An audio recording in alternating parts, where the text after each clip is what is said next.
যদি পারি আছে নামটা করতে হবে ওই দিক দিয়ে গেলে নদীটা পার দিয়ে গিয়ে সোজা আমাদের ঈদগাহ অবস্থান ওই দিকে একটা লিঙ্গ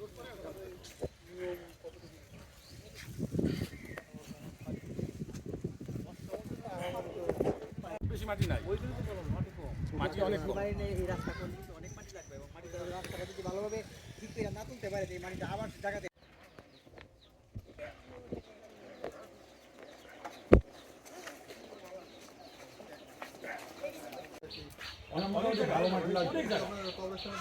জমির কাগজ একটু আমার দেখতে হবে নিয়ে আমরা এটা ঈদগাহতে লাগাই দিলে ঈদগাহ কবরস্থান আমাদের পাশাপাশি তাহলে হয়ে গেল। আর আমাদের ওই পাশে কবরস্থানের ওই পাশে দিয়া অনেক জায়গা গর্ত টর্ত আছে, আমরা ওই কবরস্থানের যে একটা লেভেল আছে ওই লেভেলটা করবো।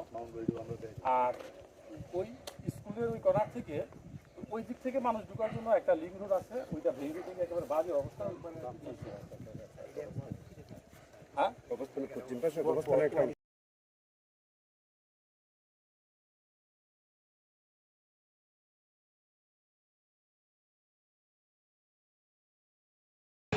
একচল্লিশতম বাৎসরিক পুরুষ মোবারক উপলক্ষে আয়োজিত আজকের এই অনুষ্ঠানের সম্মানিত সভাপতি বাংলাদেশ জাতীয়তাবাদী দল রতনপুর ইউনিয়নের শাখার ১ নং ওয়ার্ডের জনাব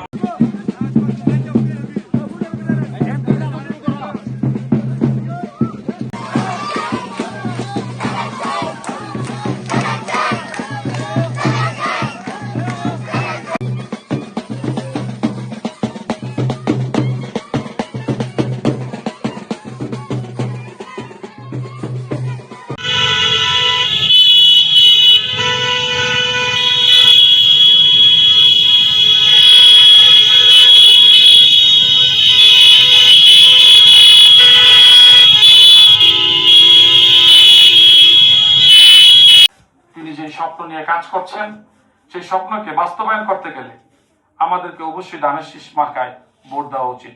দেশনায়ক জনাব তারেক রহমান সাহেব আগামী দেশ পরিচালনার জন্য আমাদেরকে ৩১ দফা দিয়েছেন।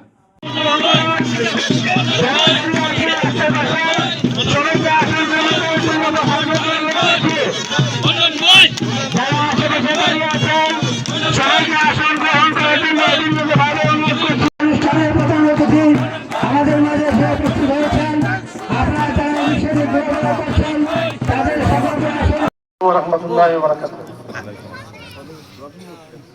শরীফুল ইসলাম শাকলাইন আমার অত্যন্ত আপনজন ছিল, দীর্ঘদিন যাবৎ থেকে মান্দান ভাইকে বিপুল ভোটে ইনশাল্লাহ পাস করাবো।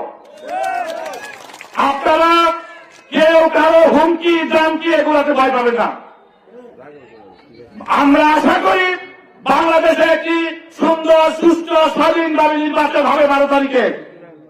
আপনারা গত 17 বছর ভোট কেন্দ্রে যেতে পারেন নাই, আপনারা ভোট কেন্দ্রে যাবেন। নারায়ণগঞ্জ জেলা করেসপন্ডেন্ট জনাব সুভাষ মাল্টিমিডিয়া করেসপন্ডেন্ট জনাব সুভাষ দাদা, ওনাকে আমরা ফুল দিয়ে একটু বরণ করে নিচ্ছি। এবং আমাদের নবীনগরের কৃতি সন্তান, আমাদের অত্যন্ত প্রিয়